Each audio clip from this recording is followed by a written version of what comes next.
Sir ఏ కాంటెక్స్‌లో అని ఉండొచ్చు? వస్ పవన్ కళ్యాణ్ వస్తే ఒక నమస్కారం, రాకపోతే రెండో నమస్కారం అని చెప్పి. ఏ కాంటెక్స్‌లో అంటే ఆహ్, ముద్రగడ పద్మనాభం యాక్చువల్‌గా వైసీపీలో జాయిన్ అవుతాడని అప్పుడు వార్తలొచ్చాయి. నిజానికి పవన్ కళ్యాణ్‌కి వ్యతిరేకంగా ముద్రగడ పద్మనాభం లెటర్లు కూడా రాశాడు. వ్యతిరేకంగా. అట్లాగే చంద్రబాబుకి లెటర్ రాశాడు. ఆయన ముందు నుంచి కూడా ఆహ్, pro YCP, anti TDP, anti జనసేనగా ఉంటున్నాడు ఆయన. కానీ సడన్గా ఏం జరిగిందంటే వైసీపీ ఆయన్ని పక్కన పెట్టేసింది. దానికి ప్రధాన కారణం వైసీపీ నుంచి ఏం చెప్తున్నారంటే ముద్రగడ పద్మనాభానికి 3 సీట్లు ఇవ్వాల్సిన పరిస్థితి. ముద్రగడ పద్మనాభంకి ఇవ్వాలి, వాళ్ళ కొడుకు చిన్న కొడుకు గిరికి ఇవ్వాలి, వాళ్ళ భార్యకి ఇవ్వాలి. కనీసం 2 సీట్లు అడుగుతున్నారు. సో అది ఇబ్బందిగా ఉంది. అంటే ఆ 3 కూడా గెలిచే పరిస్థితి ఉంటేనే కదా వైసీపీ ఇస్తుంది. సో ఆయనకి ఖచ్చితంగా ఒక కాపు నాయకుడిగా గుర్తింపు ఉంది. ఆయనకంటూ ఒక ఇండిపెండెంట్గా ఉంది. కానీ ఆయనతో ప్రాబ్లం ఏంటంటే ఆయన ఏ నిర్మాణాల్లో కూడా ఇమడలేని వ్యక్తిత్వం ఉంది ఆయనకి ముందు నుంచి కూడా. ఆయన మారని పార్టీ లేదు ఆయన. అన్ని పార్టీలు మారిపోయాయి. సో అందువల్ల ఆయన్ని డీల్ చేయడం పార్టీలకి చాలా ఇబ్బంది అవుతుంది. దాంతో వైసీపీ వాళ్ళు ఆయన ఉంటే వచ్చే లాభం కంటే లేకపోతేనే బెటర్ అన్న పరిస్థితుల్లో వాళ్ళు వదిలేశారు. దాంతో ఆయనకి ఇంకా గత్యంతరం లేకుండా ఇంకా ఆల్టర్నేటివ్ ఉన్నది ఏంటి? తెలుగుదేశం, జనసేన, బీజేపీ. బీజేపీలోకి వెళ్ళే పరిస్థితి కష్టమే కొంచెం. బీజేపీ వాళ్ళు కూడా ట్రై చేస్తున్నారని చెప్తున్నారు. సో ఈ లోపల తెలుగుదేశం వాళ్ళు ట్రై చేశారు. కాకపోతే చంద్రబాబు కూడా ఆయన్ని తెలుగుదేశంలో తీసుకుంటే ఇబ్బంది అని చెప్పి జనసేనకి రికమెండ్ చేశాడని చెప్తున్నారు. సో దాంతో జనసేన నాయకులు కొంత బొలిశెట్టి వీళ్ళు వెళ్ళి కలిశారు ఆయన్ని. కలిసి కాకపోతే ఆయన పెద్ద ఆయన కాపును కమ్యూనిటీలో ఒక పెద్ద తల కాబట్టి ఆయన్ను మనం పోయి ఆహ్వానించడం కంటే పవన్ కళ్యాణ్ వచ్చి ఆయన పిలిస్తే గౌరవం ఉంటుంది అన్న పద్ధతిలో పవన్ కళ్యాణ్ కూడా నేను వస్తానని చెప్పాడు. ఒక 2-3 రోజుల్లో పవన్ కళ్యాణ్ వస్తాడు మీ దగ్గరికి, మీ ఇంటికి వచ్చి తను ఆహ్వానిస్తాడన్నారు. అంతా అయిపోయింది, ఈయన జనసేనలోకి వెళ్ళిపోతున్నాడు అని అన్నారు. కానీ ఆ తర్వాత 1 మంత్ దాటింది ఇప్పుడు ఇది జరిగి కూడా. 1 మంత్ దాటితే ఇప్పటివరకు పవన్ కళ్యాణ్ వెళ్ళలేదు. సో దాంతో ఎవరో నిన్న అడిగారు ఆయన్ని, ఏంటి పవన్ కళ్యాణ్ వస్తానన్నారు కదా, నెల దాటింది రాలేదంటే ఆయన తన పద్ధతిలో వస్తే ఒక నమస్కారం, రాకపోతే 2 నమస్కారాలు, ఆయన వచ్చినా రాకపోయినా నాకు పెద్ద ఫరక్ పడదు అని ఆయన డిసైడ్ అయిపోయాడు. ఎందుకంటే ఆయనకి టికెట్ ఇచ్చే పరిస్థితి లేదనేది ముద్రగడ పద్మనాభకి అర్థమైంది.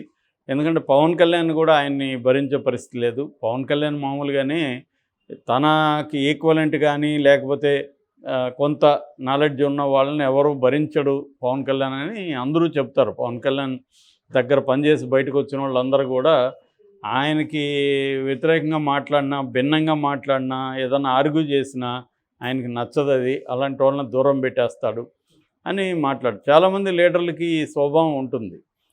వాళ్ళకి ఒక రకమైన ఇన్సెక్యూరిటీ ఉంటుంది. పవన్ కళ్యాణ్కి ఉండడంలో ఆశ్చర్యం కూడా లేదు. ఎందుకంటే వాళ్ళ అన్న పార్టీని చూశాడు. చాలామంది వచ్చి వాళ్ళ అన్న పార్టీని నాశనం చేశారని ఆయన నమ్ముతుంటాడు. ఎందుకంటే వాళ్ళ అన్న చిరంజీవి గారికి ఏంటంటే ఒక మృదువైన స్వభావం. ఆయన హార్ష్గా ఎవరితో మాట్లాడలేడు. రెండోది మొహమాటం ఉంటుంది వాళ్ళ అన్నకి. అది కూడా పవన్ కళ్యాణే చెప్పాడు కూడా, బాలకృష్ణ దీంతో చెప్పాడు. సో అన్స్టాపబుల్ షోలో చెప్పాడు. సో ఆ మొహమాటం వల్ల ఆయన నిక్కచ్చిగా అభిప్రాయాలు నో చెప్పాల్సిన దగ్గర నో చెప్పలేదు. దానివల్ల అనేక ఇబ్బందులు వచ్చాయని. సో ప్రజారాజ్యం నుంచి ఆయన నేర్చుకున్న గుణపాఠం ఏంటంటే మనమే కమాండింగ్గా ఉండాలి, ఇంకెవరిని కూడా దగ్గరికి రానివ్వకూడదు, తగున డిస్టెన్స్లో పెట్టాలి అనేది ఆయన నేర్చుకున్నాడు. మంచి చెడ్డ అనేది పక్కన పెడితే ఆయన ఎంచుకున్న మోడల్, ఆయన అనుభవం అది. ఆయన డీల్ చేయగలిగిన పరిస్థితి అది. కొంతమంది డీల్ చేయగలరు. చంద్రబాబు అనుకో డీల్ చేయగలడు, ఎలాంటి జగన్ అనుకో డీల్ చేయగలడు, కేసీఆర్ డీల్ చేయగలడు. వీళ్ళు కూడా ఒక రకమైన నియంత్రణలాగే ఉంటారు. కానీ ఎక్కడ ఎంత టీం వర్క్కి ఎంత స్కోప్ ఇవ్వాలి, ఎంత ఇవ్వకూడదు వీళ్ళకి తెలుసు. అంటే అభిప్రాయాలు మాట్లాడడానికి చాలాసార్లు స్కోప్ ఇవ్వచ్చు. ఇప్పుడు చంద్రబాబు మీద కూడా విమర్శలు ఉన్నాయి. మురళీమోహనే ఆ మధ్య ఇంటర్వ్యూలో చెప్పాడు, నేను ఏదన్నా ఒక అభిప్రాయం చెప్పదామని వెళ్తే ఆయన ముందే ఆయన అభిప్రాయాలు చెప్పేస్తాడు టక. ఇంక మనం దానికి భిన్నంగా ఆయన అంత ఉత్సాహంగా చెప్తా ఉంటే మనం అది తప్పు అని మనం చెప్పాలంటే మనకి భయం వేసి మనం చెప్పకుండా వచ్చేస్తాము. ముందు అసలు మనల్ని మాట్లాడనివ్వాలి కదా అనేది ఆయన కూడా విమర్శించాడు. ఇక్కడ మోడీ ఒక్కరికే వినే శక్తి, వినే పవర్ ఉందనేది అందరూ చెప్తారు. మోడీ చాలా ఎదుటివాడు మాట్లాడుతుంటే వింటాడు, listening power. Even Amit Shah కూడా నా మొత్తం లైఫ్లో మోడీ లాంటి లిజనర్ని నేను చూడలేదని చెప్పారు. అయితే మోడీలో ఇంకొక ఇదేంటంటే పవర్ ఏంటంటే ఆయన చెక్కమొహం వేసుకొని వినగలడు. అంటే ఎటువంటి ఎమోషన్స్ లేకుండా ఎదుటివాడు వింటాడు. దానివల్ల చెప్పేవాడికి ఏం ఫీలింగ్ వస్తుందంటే మనం చెప్పేది తనకి నచ్చుతుందా నచ్చలేదా అనేది తెలియదు, కన్ఫ్యూజన్ ఉంటుంది. ఈ కన్ఫ్యూజన్ ఉంచుతాడు మోడీ.